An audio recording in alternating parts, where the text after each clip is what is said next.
Okay, y'all, I have served in the capacity of a HOA president and an HOA vice president for many years. And I know y'all like, damn, how many jobs has this girl had? Yeah, I do a lot of volunteer work too, y'all. But here's the thing. There's a family that I have followed for some time, the Ariel B, and she is a single mom of 5 kids, and I adore her little family because, they crack me up. They have real family conversations. And I love that because, she speaks to her kids like I speak to my kids. We absolutely have conversations and you get to see where, their thought process is and all the things. Now, Ariel is having issues with her HOA, and, watching this whole thing unfold has had my blood boil. So y'all, it's gonna be a long one, so I'm gonna try to get through this, but because I hope that this reaches to her and anyone else that's having issues with their board, because I always try to, with the years of experience that I have, share it with other people. Now, here's the thing. Ariel's son, her youngest son, Owen, who is 5, he's a kindergartner, has a bus stop by this tree. Now, apparently, whoever is on this HOA board or whatever has an issue with him touching the tree, climbing the tree, whatever the case may be. Now, we had an issue with that in our previous community or whatever, and it was only one resident, and we got her together real quick because you all complain about kids not being outside. Now you have a kid that's outside enjoying nature, doing all the things, and now you want to do this to where he's going to carry this forever because they absolutely sent her a letter from an attorney. Now I don't know who this little attorney is or whatever, but baby, I don't think you know that the person who put you up to this absolutely sidestepped the law and the HOA process, because in watching this whole thing unfold and and speaking in the comments and things, and and get all the information that she has provided everybody, processes were skipped. And like I said, I know this stuff like the back of my hand in my sleep. I do help a lot of my friends out with this situation. So here's the thing. You get an attorney letter and you don't get anything else.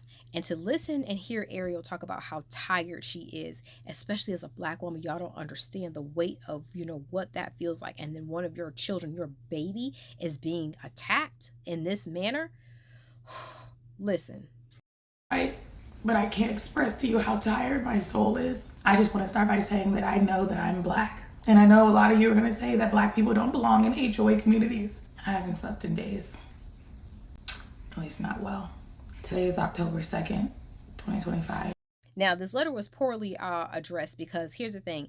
If this person who put this attorney up to this really had, any real power in this, they would have absolutely known whether or not Ariel was an owner or a tenant. And that is very important. And you cannot really mix up the two whenever you are sending a letter in this capacity, because by this time, all other avenues have been exhausted, which means she was first supposed to be sent a notice of violation. She said she never got anything. This letter is the only thing she has gotten. You are supposed to receive a notice of violation, which means which CCNR you have violated and how long you have to correct the matter. And if you have an issue with that, how you can schedule a hearing. And you are also supposed to have a time to appeal should the hearing not go in the way that you felt like it should have went or whatever, before a freaking fine and all this other stuff gets imposed. So this is how I know this is somebody who has a little axe to grind, or thinks that they can just wield their little power. And I can't stand that. I hate that people think that they can get on these boards and get this little title and can do some little things. Now here's the thing. Most people don't like HOA boards, and that's fine. We'll talk about that on another day. Here's what I have an issue with this, because you did not give this woman any of these things. And listening to how stressed she is, this woman went to Publix and got flowers and had her baby walk around to the different people and hand out this letter, so that people would know what was going on. And no, she wasn't trying to solicit anything, but she was trying to see who else was feeling that her child was an obnoxious nuisance or whatever, or noxious is what they deemed him to be. And everybody was like, he's in kindergarten, he's not bothering anybody, he's a kid.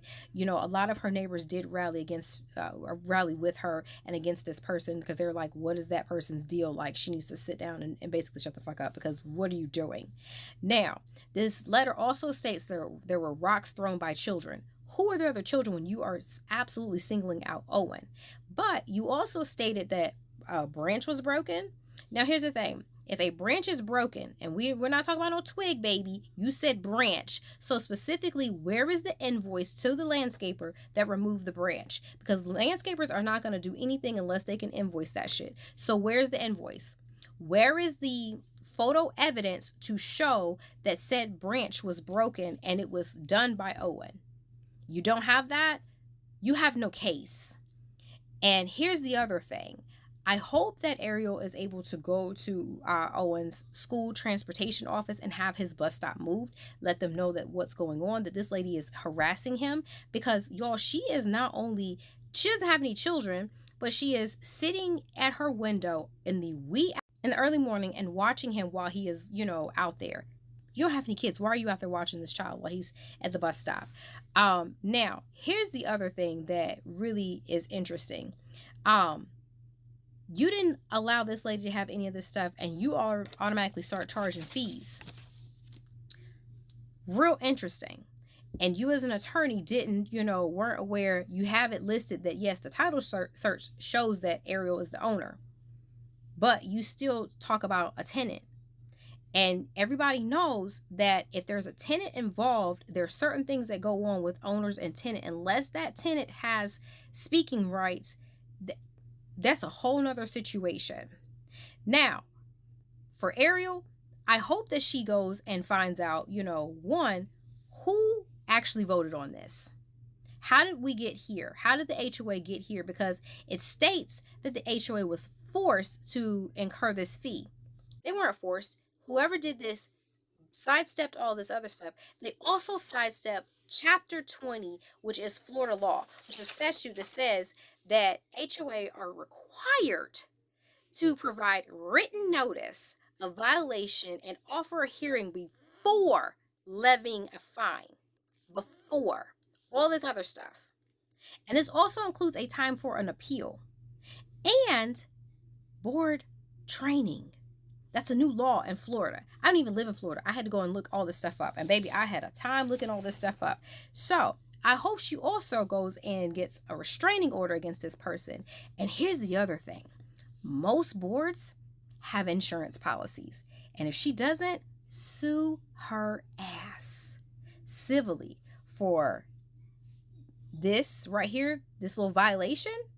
And then the fact that you harassed and caused undue stress. This woman has not slept, and you can look at her as many times as she has done these videos, and she has cried, and and she's just so upset because, again, this is her baby. You're going after a child because you don't want this child touching a tree that is in a common area, and you try to use a part of the declarant to say, oh well, the association states that this right here, that there's restrictions on activity, no noxious or offensive activity shall be conducted or permitted to exist upon any lot or dwelling. A lot is where the house is, and later on it talks about that tree being in a common area. Ariel, baby, hold your head up high, because the internet aunties are on the case, and I hope that you feel all of the love and the care that all of us have for you and your family. Don't you dare move, because we've seen how hard you work to get this house. Like and subscribe to Mom's channel.